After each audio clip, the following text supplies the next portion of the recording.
Et pour en parler, on est en direct avec Charles Voisin, spécialiste de la politique américaine. Bonjour. Bonjour. Que retenez-vous de cette campagne des primaires côté démocrate? Est-ce la victoire d'Hillary Clinton hier, première femme à se qualifier pour le face-à-face final, ou au contraire les difficultés qu'elle a rencontrées pour en arriver là alors qu'elle partait largement favorite? Alors la victoire d'Hillary Clinton est historique, on l'a dit, c'est la première femme qui est nommée par un des partis majeurs aux États-Unis.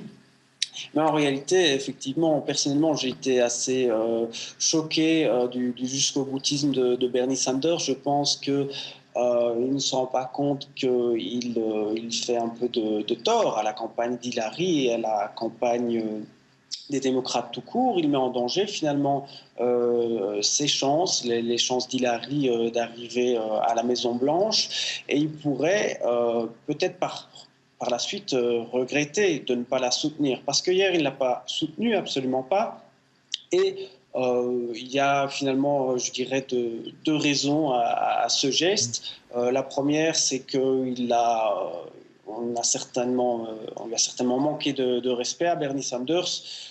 Il voulait faire une campagne très positive et respectueuse d'Hillary Clinton. Et puis il a vu que le parti, les démocrates et même Barack Obama ne jouaient pas vraiment le jeu, il n'était pas neutre.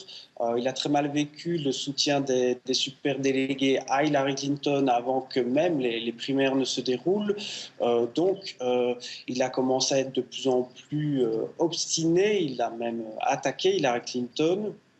Ce qui fait qu'aujourd'hui, le Parti démocrate n'est pas vraiment en ordre de marche, contrairement à ce qu'on aurait pu espérer. En face, côté républicain, Donald Trump a déjà lâché ses coups depuis un moment contre Hillary Clinton. Elle aborde cette dernière ligne droite affaiblie, d'après vous?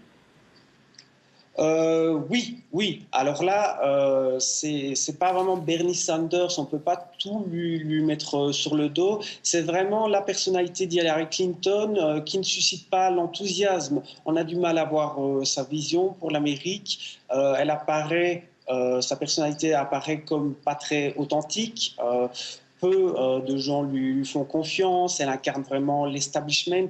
Donc il y a un doute qui s'installe, est-elle vraiment la meilleure pour représenter les couleurs démocrates? Et puis, c'est un peu étonnant parce que Donald Trump récolte beaucoup d'opinions défavorables, mais c'est compréhensible parce qu'effectivement, il tient des propos assez extravagants, extrêmement clivants, mais on a du mal à comprendre cette impopularité chez Hillary Clinton et effectivement, rien n'est joué. Ça va être assez difficile pour elle de regagner la confiance des Américains. Merci, Charles Voisin.